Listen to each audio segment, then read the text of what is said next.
Hello, hello, this is the LEGO Ninjago Temple of Resurrection. It is based on events from the Sons of Garmadon series, which as of the time of the public release of this set and the recording of this video, has not itself come out. So, if you don't want to be spoiled about some of the things that happen in the series before you get a chance to see the actual TV show episodes, definitely stop clicking on videos, web pages, anything that has to do with these products, which show you things that happen in the show.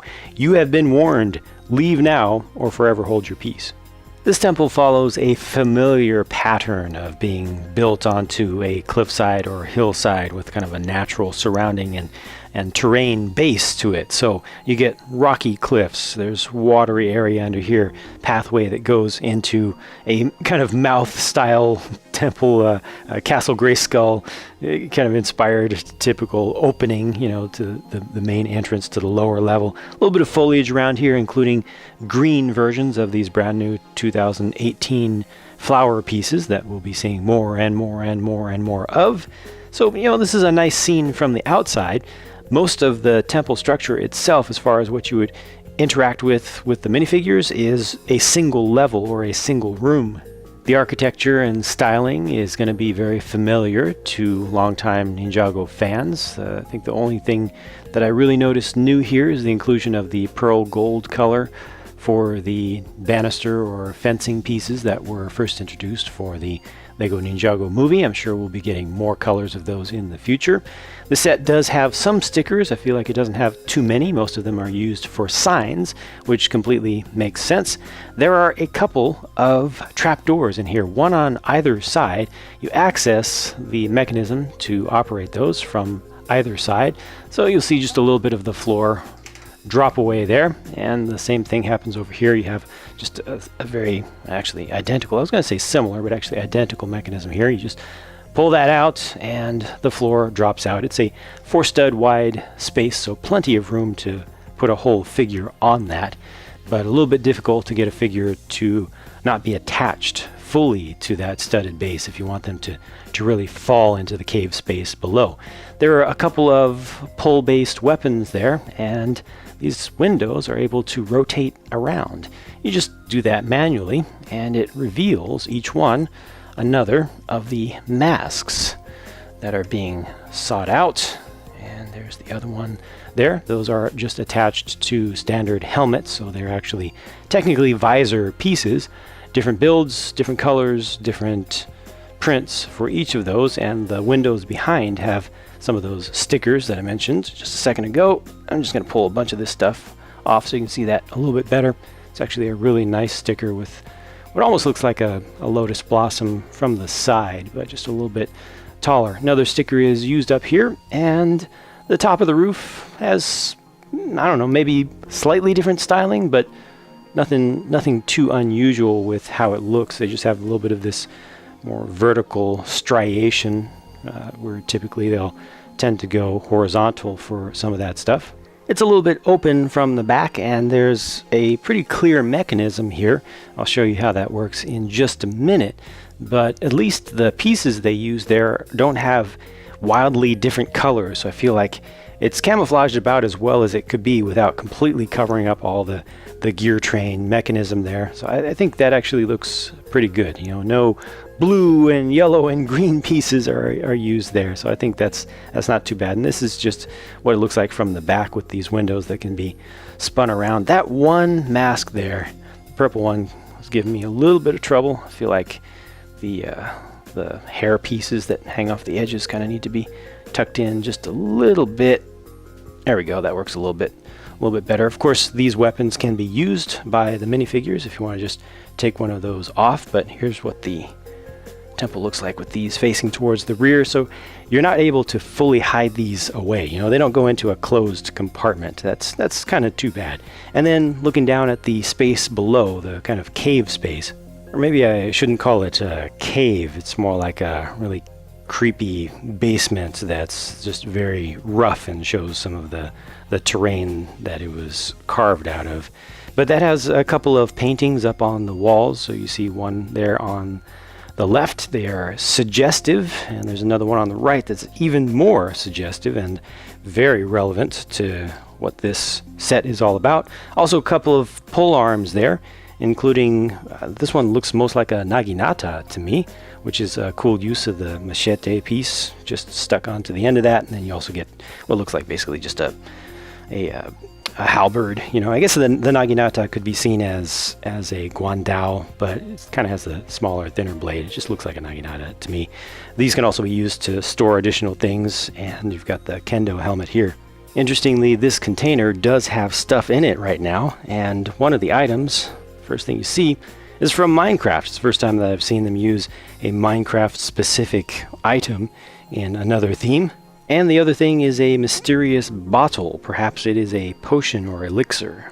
Alright, it is time for me to demonstrate the real transformations and spoilers of this set, the main ones. This opens up, and there is a skeleton there, and he's missing most of one leg. You will find that leg over here, and it's actually attached to a crystal behind this spider web with the newer style of spider. That's just a regular little gem in the trans bright green color, but this is the simple part of the transformation. I showed you the mechanism on the back of the roof. Well, this is the real thing. I'm just going to push down on that. Excuse me. I'm just going to pull up on that. And there's the big reveal. This is the Temple of Resurrection. Notice this entire thing now looks like an old Japanese war mask. Has a little bit of a demon kind of thing going with it. I like how they've separated out the eyes and how the roof really shapes around to accentuate the horns on the edges. This explains the striation on the roof because it's scissoring together and apart. And that's just how that mechanism works out. You have to make sure everything is nice and true and straight so that you don't get things running into each other, but most of the time it works. Sometimes takes just a little extra patience, but this is pretty good. And it reveals Garmadon, or at least what appears to be a full-on Garmadon. He does have a brand new print for the upper torso piece though, which shows that he is not entirely complete. He does appear to have been raised from a corpse, which is kind of gory for a kid's subject, but it's not the first time they've gone into skeletal stuff. Looks like he has some ooze coming off, which is just nasty. We'll have to see in the series. Fortunately, this doesn't spoil too much. We'll have to see if this is actually the Overlord coming back in this body. It's going to be interesting how they tie things together. I'm not certain just from seeing this of what they're going to do, but I'm very curious about it. Nothing new there, but just that top print. Huh. Interesting. No alternate face. The writing there, if you're wondering, says E-V-I-L. Yep, just evil. Here's the new hybrid TV version of Leloid with the movie version headgear and also the green eyes. His headgear or headband says LL on the top for Leloid, of course, and the torso has printed on it the word ninja. This is, I think, a pretty good kind of compromise, crossover from the movie stuff into the TV world. It's nice to see that they're kind of bringing things together rather than keeping those completely divergent. Even though the stories and timelines, of course, are not supposed to be directly connected anymore, it's nice to not have too much difference between the two, so you can still have compatibility and you can easily play with stuff from the movie versus stuff from the TV show, at least going forward, without having huge differences. Even signature weapons were carried over. Cole here has the letter E on his headgear, and his torso says Earth, so just focusing on the element as you would more commonly expect. This one looks pretty good. I like this one personally better than the movie version of Cole, and I appreciate getting the old voices back so much, so much. There's the secondary face and the print on the back of the torso with that little bit of metallic silver in there, the nice brighter color, at least when the light hits it right. And there's just his normal face. Here are Harumi and Hutchkins. Hutchkins on the right has the letters BG on his robes. I'm assuming that the G stands for Garmadon, but I know nothing about either of these characters, what their significance will be, what they will be doing. I'm assuming from what I saw in the box that they will be protectors of the Temple of Resurrection, but as it is, I've not been looking specifically for spoilers or information in preview of the upcoming series beyond what they've shown officially. So all I can do here is show you the figures and let you know what I think about them. I'm glad to see the Iron Dragon headpiece used, or hairpiece used again already, here with just a total recolor. It's a really cool piece with the dual molding there. This is the old style of cape here, the old style of more paper-like cloth, which I think is perfectly fine. You know, you need that for that really snapped, popped collar look. You know, it's nice and crisp like that. It has a really nice print on it, familiar looking print. Saw that very recently on the temple itself.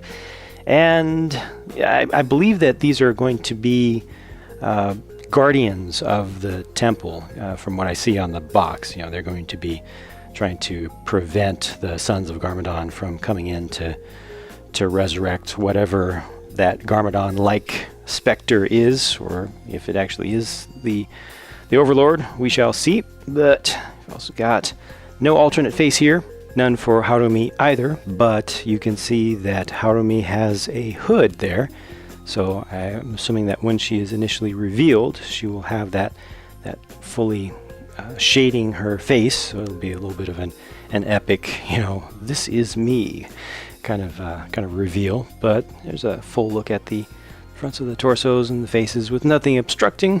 All right, well, looking forward to finding out who these people are. And then these are the two actual quote-unquote Sons of Garmadon members that are included in the set. On the left is Chopper Maroon, and on the right is Mr. E, the letter E.